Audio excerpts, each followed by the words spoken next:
Hey there, Dangas Jew here. Today's video is about arriving at the Gold Coast in Queensland and is proudly sponsored by MarineEngine.com.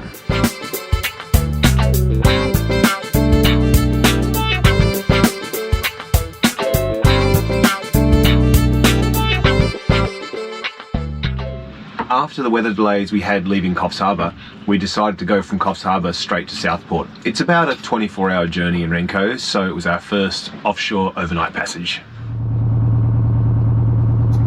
It was great to see Paul and Susie in Coffs again, but the weather had cleared up, the bar had started to settle down, and it was time to head off.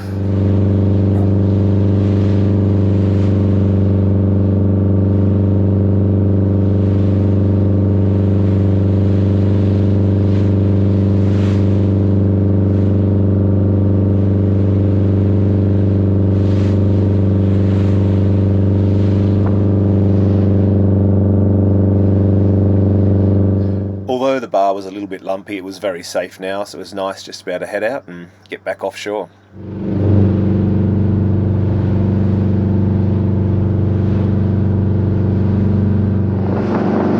Passing South Stradbroke Island now. Not going to go out too far this time. I think we're about 6 nautical miles from the coast. Don't want to get too far out into that southerly current. Swell picks up a bit more offshore as well. Although the boat's running nicely on autopilot now, I was remaining vigilant and on high alert, keeping a good lookout.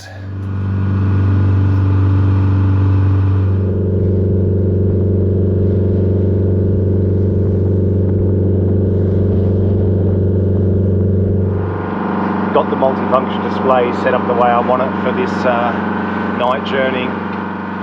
Been going since about midday today, about 5 hours into the trip.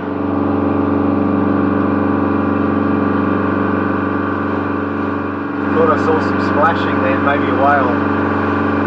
They are migrating at the moment, so we've got to keep an eye out for that tonight.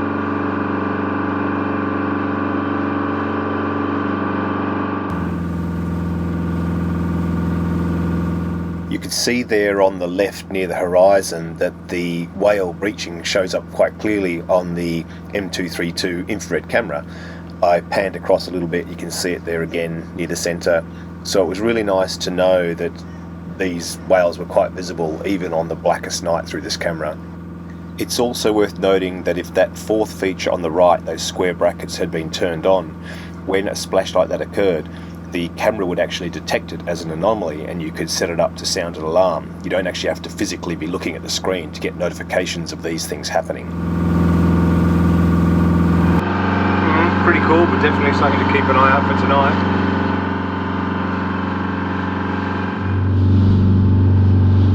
Another job that's definitely high on my list of things to do when we get up to Bundaberg to see Damien and Jess is to replace all the rubber seals around the window. They do leak a little bit in a big sea. As soon as you get waves over the front, water comes in the sill. We survived the night alright in the end, taking turns getting a little bit of sleep here and there where we could.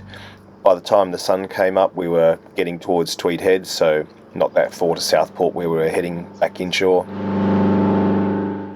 Here's a little fast forward view of us coming in through the Gold Coast Seaway. This is a man-made entrance to the Broadwater behind Stradbroke Island. So pretty good on the day, but definitely one to be careful of. Check the conditions before deciding you're going to enter, because it can be a dangerous bar crossing essentially. Off our port side there you can see the Gold Coast Seaway Tower, which is manned by volunteers from the Volunteer Marine Rescue and the Volunteer Coast Guard.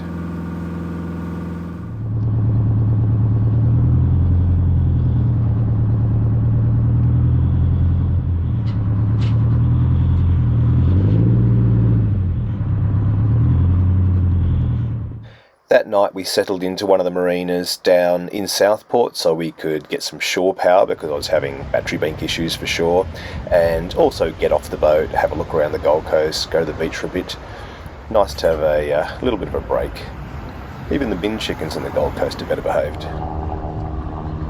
After that we fueled up again and got ready to head north into the canals and start getting on anchor for the first time. Here we are near SeaWorld.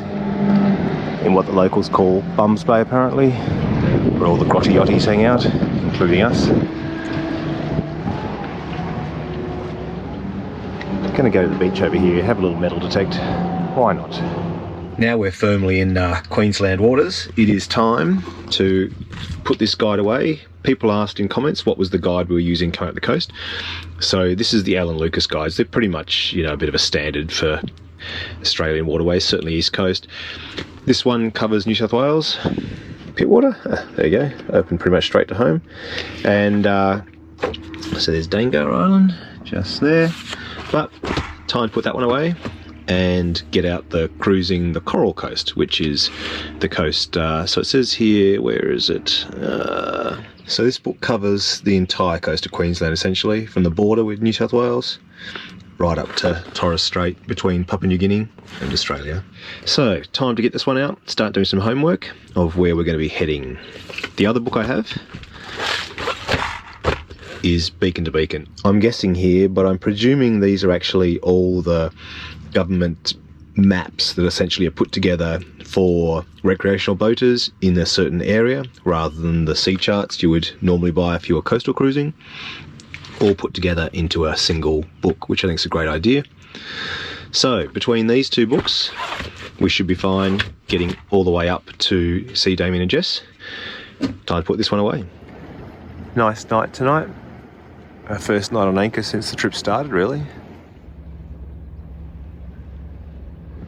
Just running Red Dwarf off the internal tank this trip, but it looks like there's water in the internal tank too.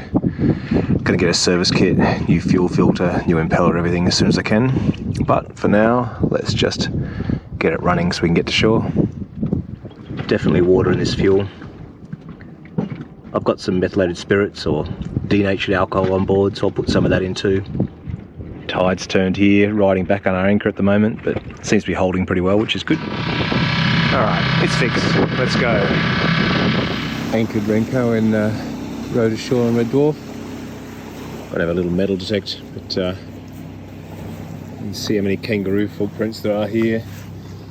Back legs and front legs. Wallabies or kangaroos. Hopefully we'll see some later on tonight. It's funny, every little coin I've been finding, nothing valuable, just modern coins, old, been in the water a long time, has been along this trail to kangaroo, so I think maybe he had a hole in his pouch or something. Haven't found anything particularly interesting yet, but did just find a 1 cent piece, and maybe think back to when Nick said, if you find 1 cent pieces, 2 cent pieces, chances are no one else has metal detected there, because you know, they would find them and they would definitely dig them, and they probably would keep them. So, good sign.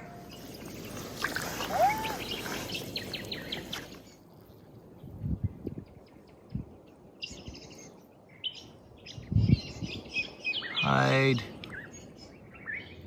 Old peened rivet or something. Probably from an old rowboat or something, maybe. I think it is true that metal detecting makes you feel like a time traveller, you know. It's amazing to sit here imagining first Australians, like thousands, maybe 10,000 years ago, pulling a ring pull, having a can, looking over the water. Same water I'm looking at now. South Stradbroke Island's quite a long, thin island, so I decided to take a walk over to the ocean side. Before I came on this trip and really did any research or spoke to anyone, I was sort of thinking, you know, pull into Southport, have a rest, come back offshore and just blat all the way up to Bundaberg. But how wrong I was. There's, you know, so much to see. All the good stuff happens between the islands and the mainland. So really looking forward to this stretch of the journey for sure.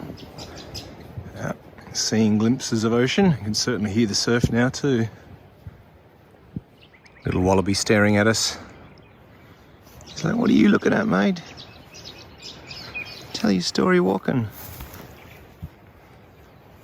Hello, matey. How you going? See ya. Here we are. Very nice.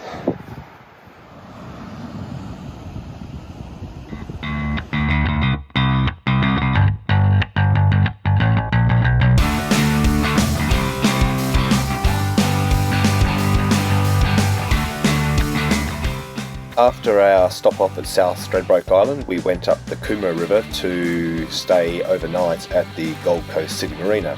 We then went next door to the boatworks where we caught up with friends Brent and Anna.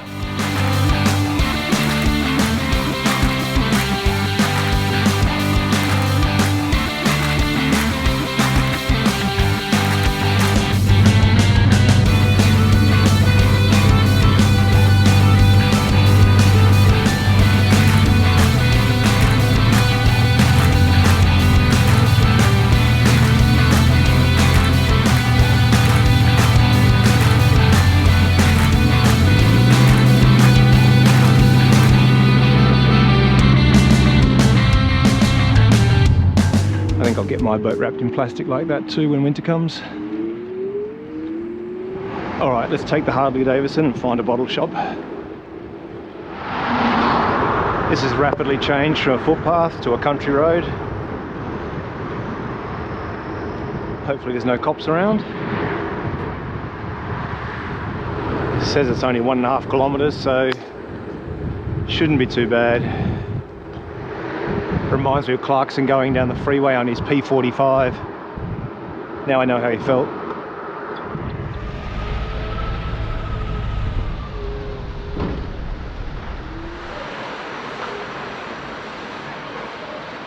Alright, here we are, the promised land. The footpath's run out, but fortunately the scooter's very comfortable off-road. Oh, my spine. Ow, ow, ow. We now have all drinks: spiced rum, dark rum, white rum for the ladies. The only free spot in the marina was just in front of the fuel bowsers in the super yacht section, so we blended in nicely. I'm definitely going to have to get underwater lights for Renko. The fish certainly like it. Good for night dives too. Good morning. We now have a barbecue to put on Renko. It's been the missing ingredient. Got the beer fridge, need the barbecue. We need to leave early this morning because apparently there's a super yacht coming into this spot. Another super yacht coming into this spot. That boat behind us last night's leaving. Guess they've decided no point staying now we're gone. I am going to give the carburetor from Red Dwarf a clean. Just took it off then. It's definitely got water in it from the old fuel tank actually, so once this is clean we should be right now because we're only running the internal tank from now on. Alright, let's crack this puppy open. It's nice to have time to finally do these types of little jobs. Ugh. It's a bit manky.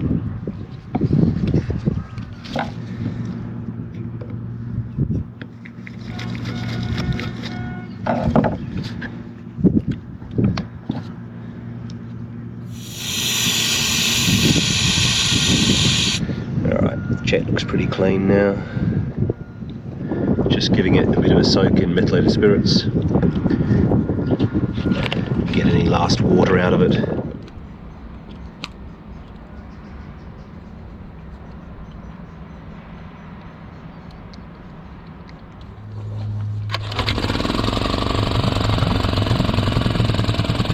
Off to pick up the laptop from the repair shop now, so into Red Dwarf, mainland, up the road. It's amazing, this scaffolding job here, wrapping this boat up so they can work on it. Don't know what they're doing on it, but obviously needed to be completely enclosed to do it. It's a pretty amazing job. Must be a huge boat too. You look at these, you know, they're big super yachts, and this thing dwarfs it. Very windy this morning, getting a few things sorted out before we head north again. Still at the boatworks where Brent and Anna from Catamaran Impia. What I want to do though, this is the new barbecue. We have arrived at the promised land. This would be very useful if I knew how to catch a fish. But what I'm going to do is quickly open it up. I'm not going to install it yet. I've got things to do battery wise today. But I do want to find out what gas bottles we need, because we can run this off both the small threaded bottles and the 9 kilo bottle, which is awesome, quite versatile. So quickly going to grab the manual, then we'll head ashore, have a look at batteries, get some gas bottles, come back, set this up. I was in Whitworth having a look at some barbecues there, but I didn't really find anything I particularly liked. And in the end, all I could think to myself is, it's not a Coomera. So this is for clamping onto a rail. When I get to Bundaberg, I'm going to add a rail on top of here, and that'll be perfect. I could cut a notch, a bit like the scuppers at the bottom, only at the top, mount it easy enough, but I may as well wait given I'm adding the extra railing on top. We were wandering around looking for this catamaran, and then Steve, who works here at Boatworks, has offered us kindly to take through a tour. Thank you, Steve. You're welcome, Stu. So these are the big sheds. It's amazing, isn't it? I like this one. That's a nice looking. Yeah, very classic style. So Duluth is a province in the Marshall Islands. Oh wow. Okay. Yeah. Flagged out of. He's got his stabilisers. I wonder how many boats called Black Pearl there are now. There's a big kind of air conditioning vacuum fan system. I noticed the big one bagged up like that. Is that for painting, blasting? Painting, yeah.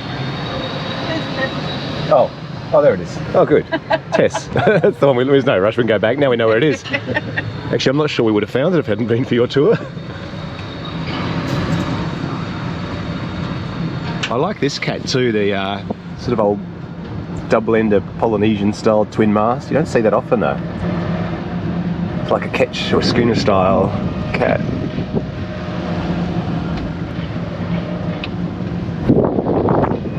So every day just in and out boats. You know, Yeah. Right, so these are the original sheds. Original sheds. Yeah.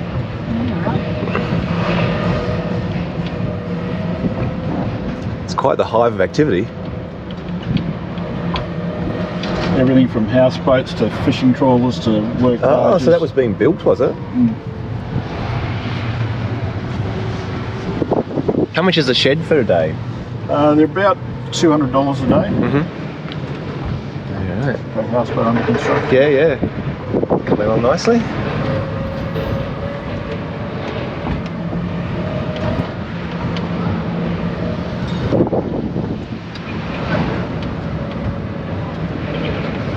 They're such an innovation, travel lifts from the slipway, aren't they? Mm-hmm. A lot safer. Yeah. Yeah, so It's the touch of this boat was anchored next to us when we were down south, and everywhere we go we saw it from. Oh, there it is again. You go, oh, there it is again. A lot of cats, isn't there? Like, they're just so popular now. So a lot of them come down to basically get out of the cyclone season up north type thing. Yeah. Insurance companies insure them. So That's it. Yeah, I think it was, they said like Bundaberg is the end of the cyclone zone or something, and so a bit of a hive activity at the moment, getting ready to go. All the boats are getting prepared to go up north for the season. So it's an amazing place. It's huge. A nice little one. It's quite cool. Yeah.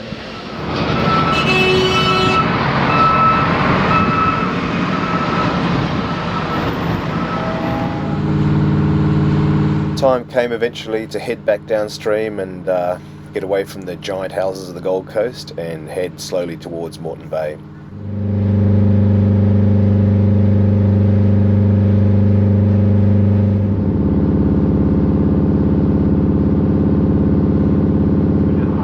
Young bloke Jarrah back there just came over and gave us some fresh prawns. It was starting to get dark, so we started looking for somewhere to anchor. Thank you very much, Jarrah. Appreciate it, mate. Well, the Gold Coast part of our journey was now over. Time to head north into Moreton Bay. So we'll pick up next week when we're in Moreton Bay and see what we see there. All right, well, take care and I'll catch you then. Bye.